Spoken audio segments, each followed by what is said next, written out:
back to T3 dito sa TV5.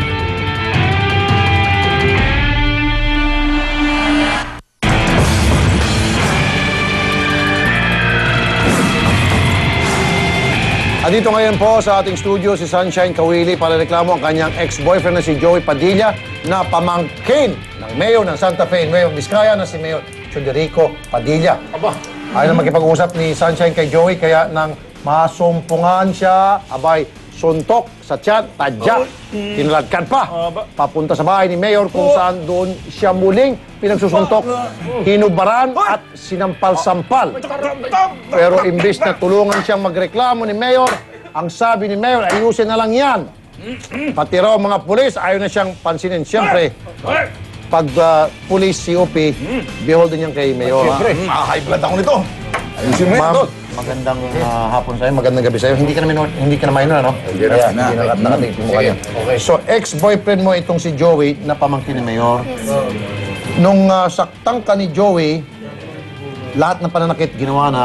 Sa halip na tumulong si Mayor pang parang pilit na pinag-areglo kayo? Kailan nangyari ito? Nung 25 ng gabi, sir, pagkatapos nung isang oras lang, sir, pagkatapos ng pangyayari, kinausap niya kami, sir, tapos sabi niya, ayusin na lang daw, makipag-usap na lang daw po kami sa opisina niya. Tapos, anong sinagot mo sa kanya? Yung mama ko po yung nakikipag-usap, sir, kasi hindi po ako makapagsalita kasi masakit po yung buong ulo ko, sir. Okay. Pinipilit ka ni Mayor na talaga makipag-usap na. Yes, sir. Yung mama ko naman, sir, ayaw niya sana, kaya lang po nahihiya siya, kaya sinabi niya po, oo, makikipag-usap siya. Tapos sabi ng mayor, kinabukasan daw po mag-usap sila. Ano nangyari kinabukasan? Kinabukasan po hindi pumunta yung mama ko kasi inuwi niya po ako sa Bayombong. So nag-uulan siya kay Mayor dahil siguro sa hiya. Takot na rin. Di ba, siyempre, Mayor na nakikipag-usap. Bilang galang yun. Bilang galang. Pero mali talaga yun. Mali. Diba? So hindi ka nakapagsampa ng kaso sa Women's and Children's Desk? Hindi pa, sir. Okay, Tay, so willing kayo magsampa ng kaso? Opo. Kasi pwede natin ito iakyat sa diretso na sa DOJ. Kasi kapag doon magsasampa ng kaso sa lugar na yon, si Mayor, siyempre, malakas ang impluensya doon. Pwede niyang kausapin yung piskal, yung chief of police. Wala na, magkaroon ng cover-up. Change venue. Tawagin. Pwede ba natin makausap yung Mayor's office? May cellphone nila. si Mayor. Natakot. Alam mo, Tol Raf, maraming nangyayari to, hindi na sa mga ganyan. Yung kung saan WCD. yung mga punong bayan, kahit na may mali, yung kalang bodyguard o sinong tauhan, pamangkin nila ng bubugbog, inaareglo.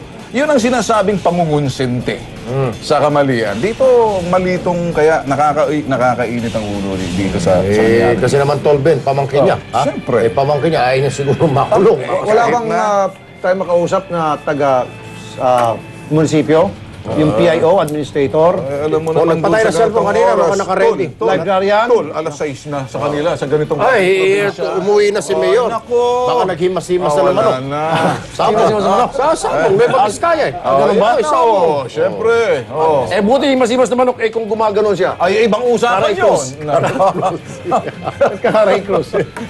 Para tulungan tayo sa kasong ito, makakausap po natin si Colonel Emma Libunaw, ang hepe ng Women's and Children's Protection Desk ng CIDG Camp Crame. Madam, magandang gabi po, ma'am. Magandang gabi po. Ma'am, Kami po may pasok pa. ayun, siyempre. 24/7. Magaling po kayo, ma'am. Yan. Kaya nga kayo tinawagan namin. Ma'am, very obvious na kapag doon po namin isinampa yung kaso, tinulungan namin siya doon sa Nueva Vizcaya, ito po ay maluluto. Ano po? So, sa inyo po kami lalapit. Ano pong planos, ma'am? Ano pong magiging action po ninyo dyan sa CIDG, madam? Hindi ko po masyadong nasubaybayan except na yung victim po ay babae. Sino po yung nambugbog sa kanya na bodyguard po? Hindi po. Boyfriend po ba niya? Boyfriend niya? Dati niyang boyfriend, ma'am, gusto makipagbalikan sa kanya, ayaw na niya. So, ang ginawa nitong dating boyfriend, binugbog po siya. Opo po yan doon sa Republic Act 9262, Bausi. Ayun. Opo, hindi po Si Mayor. Oh, Mayor! Ma'am, sandali lang. Ma'am, sandali, ma'am. Mayor, magandang gabi po, Mayor, sir. Mayor? Ay, magandang gabi po. Yan, si Opo, Mayor. Mayor, nandito po si Sunshine Kawili. Siya po ay dating girlfriend ng inyong pamangkin na si Joey at binugbog po raw ni Joey itong si Sunshine. Ngayon po, sir, pilit yung pinag-aareglo sila. Sa halip na kasuhan po yung inyong pamangkin. Mayor, bakit po, sir? Bakit naman? Palagi ko hindi ko rin alam naman kung ano yung talagang punto yan dahil una-una, Opo. yung kasing pinangyarihan ng kaso ay labas na ng aking bayan doon sa Nueva Ecija na yun. Opo. Oo, sa amin naman, ako hindi naman ako marunong hindi ng aking pamangkin. Kung minakalan ng agrabyado sila, ay pinakamaganda po siguro yung mag-file sila ng kaso. Teka muna. At hindi naman po namin ito kukonsintihin. Mayor, mawalang galang lang. Mayor, ito ba'y nakita mo kung anong kinahinatnan, pambubugbog na umano'y ng pamangkin ninyo? Nakaabot ba sa iyo, Mayor? Actually po talagang nung nabalitaan ko yan, ako Okay. mismo nagutos doon sa polis na puntahan yung pinanggalingan ng problema. Okay. Mayor, Mayor, mawalang galang lang. Nung malaman ninyo ganitong sitwasyon, nakita nyo na bugbog yung babae rito, tinawagan nyo ba yung inyong pamangkin para sabihin? Abay, tinawagan ko at kinausap ko. Ang totoo po niyan ako pa nga mismo ang nag-suggest na dalhin sa hospital. Para Okay. nasa ganun makakuha sila ng kaukulang medical legal. Mayor, susunod na tanong ko, ano ang ginawa mo sa pamangkin mo na malaman mo na nabugbog itong babae na to, kanyang girlfriend? Sinabihan mo ba? So, una-una, pinagsabihan ko, pinatawag ko rin yung magulang. Okay. Ang sabi ko sa kanila, Yun. ay tingnan ninyo itong problema na to. Alright. Mayor, isang bagay lang. Ito ba, ikaw ba, number one, kinasusuklaman mo ang ginawa ng pamangkin mo? Natuwa ka? Or nalungkot ka? Nagalit ka? Sinarmonan mo? Alin doon? Actually, alam ko niya ng mga biktima, na unang-una pinatawag ko yung Hindi, magulang. Mayor, ikaw ang tinatanong namin. Kung gusto lang namin kung anong ginawa mo, action mo. Kasi kung wala kang ginawa, sinabi mo mag-file ng demanda, nakita mo may agrabyado rito, ba't mo pa idadaan sa legal na proseso, ikaw bilang punong bayan, sasabihin mo kung anong tama o mali. Hindi mo kukonsintihin, pangangaralan mong pangamangkin mo. Unang-una, gusto ko sana marinig yung side ninyo. Kinausap ko yung magulang dahil yung bata nung panahon na yun ay lasing. At the following day, kinapunta ko sa opisina sapagat malayo po yung lugar nila. At ginalang po ko kung ano yung talagang nangyari. Okay. Mayor, sorry po wala na tayong oras. Ganito pang gagawin natin, Mayor.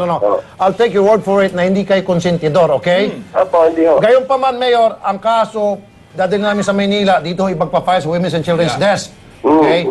At sana, Mayor, wag nyo, tulad ng sinabi nyo, wag nyo pong konsintihin at tulungan ang inyong pamangkin. Yun lang matutulong nyo, Mayor. Okay, Mayor, sir? Pwede nyo kausapin yung agrabyadong party ko. Ako yung nangungunsinag ng mga pamangkin dito sa bayan namin. Okay. At yun ako mismo yung kinausap ko kung ano yung pinakamagaan sa inyo, mag-file kayo ng demanda, hindi ko aanakin yan. Kung ano yung talaga nangyari. At saka, Mayor, one last word. Pakisabi po sa inyong pamangkin, ang isang lalaki na nambububog sa babae, si Raulo. Yan! Okay, Mayor? Si Raulo yung pamangkin nyo, Mayor. Sige.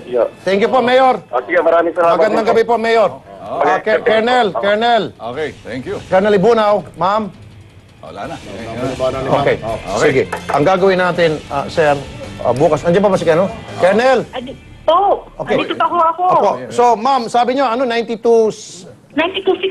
Ayun. Yung pong Violence Against Women and Their Children Ayun. Act. Okay. Malaking kaso po yan. Malaking kaso. Okay. So, sa inyo po namin sasamahan, ma'am, kasi pag doon sa probinsya, alam niyo naman po, mayor si mayor.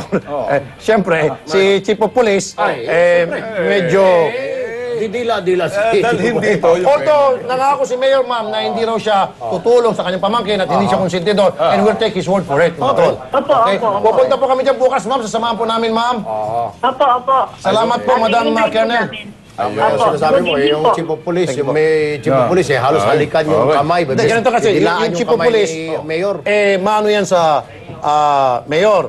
Yung PD, mano sa Gobernador. Ayun. RD, wala. Wala. Sige, ganyan. Anyway, okay na. Yan ang 30 minutong aksyon ora mismo. Magandang hapon. Rafi Tulfo po. Ako naman, Ben Tulfo, maraming salamat. Ako po, Sir Erwin Tulfo. Hanggang bukas mga kapatid, ito ang Padera Servisyo Publiko T3. Bumaga, di ba?